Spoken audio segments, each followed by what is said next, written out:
So that's that.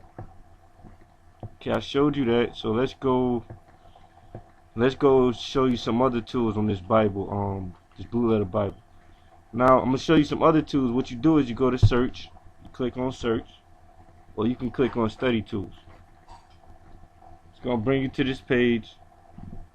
You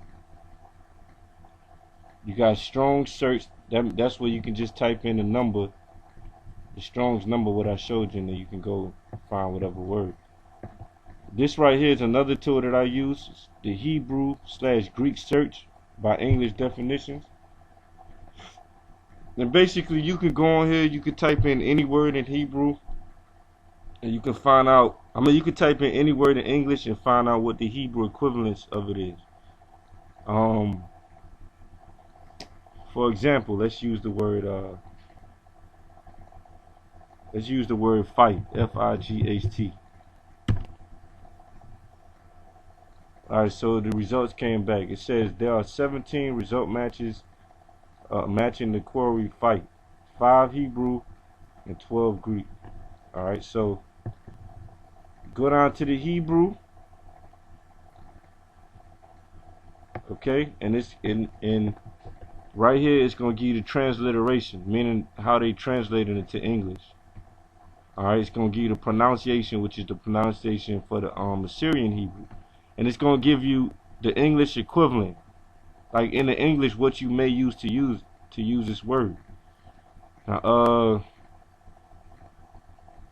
we'll go to this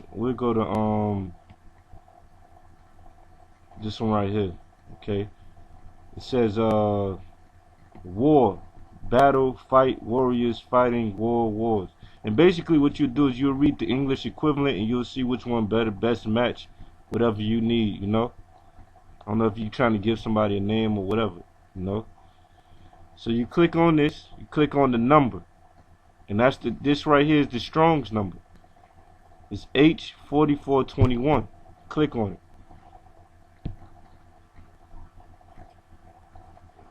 And I meant to say also that this screen also has the Greek when you scroll down. I didn't scroll down, but it also brings up the Greek.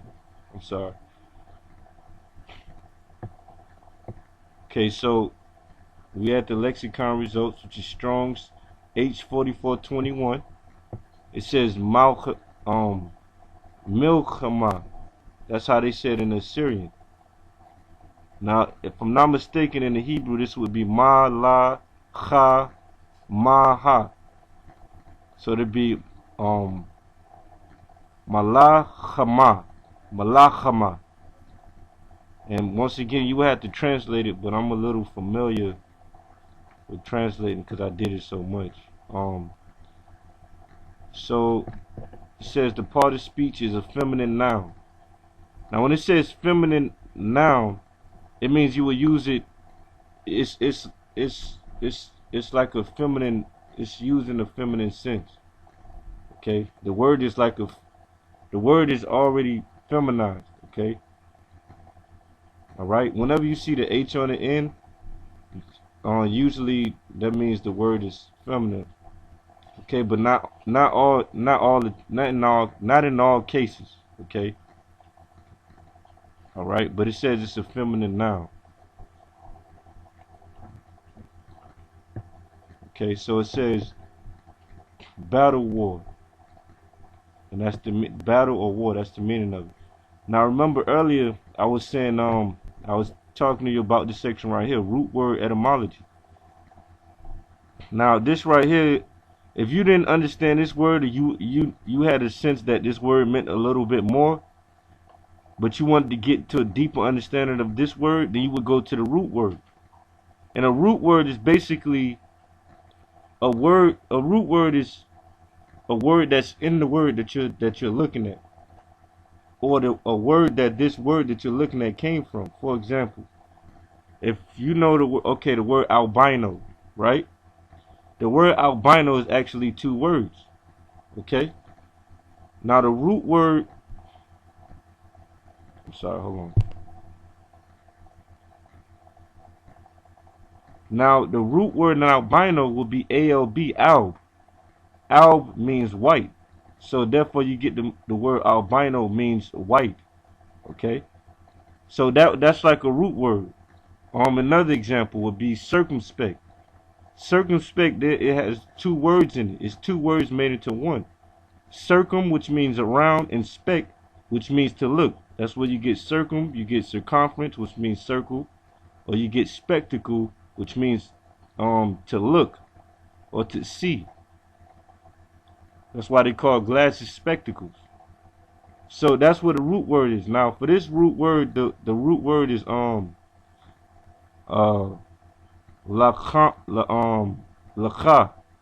if I'm not mistaken. And the Strong's number is H3898. You just click on the word.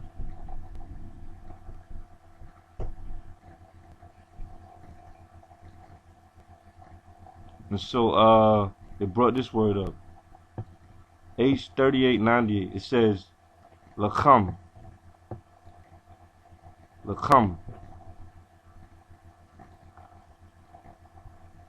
Alright. It says it's a verb.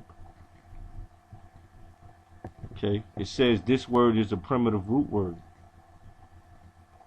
Primitive means before. Pre, when you look at pre, that means before. That's what I'm telling you, brothers, you gotta learn the meaning of words. Okay, once you look at a word, you should already be able to tell what it means by looking at it. When you see pre, you should know pre means before, so primitive must means before. So this is the word that was before all the other words. So it says the verb, it says the outline of the biblical use is to fight, do battle, make war, to fight, to do battle, to engage in battle, wage war, to eat, and use as food. And one thing about our language is we have a beautiful language. Now the word bread in the Hebrew is lakham too, or food is lakham. So war, when you use the word for war, you can use lakham too, because lakham, when you go to war, you're devouring. Okay, which is like eating.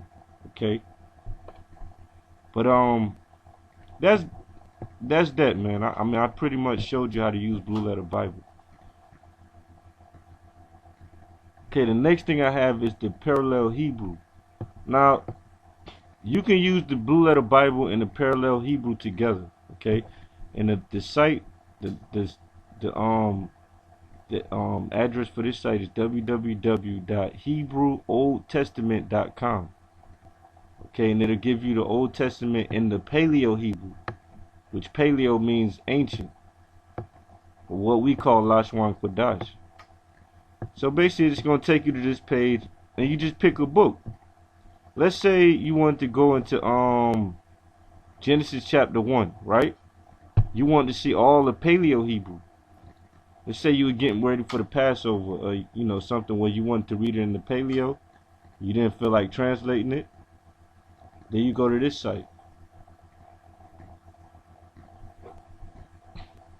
Okay, so this is the first book of Moses called Genesis. Genesis chapter 1. Now, what it does is, let me go down a little bit. When you come in, what it's going to do is, it's going to have it in two versions. It's going to have what they call the modern Hebrew, which is the Syrian Hebrew. Or sometimes people call it the box Hebrew, which is right here. And they're going to have the Paleo Hebrew, which is the ancient Hebrew, or what we use and we call Lashwan Kodash. Okay? So, you know, you would read it as so. I mean, and remember, you read from right to left. And you would read it as such, you know. And you just read it through.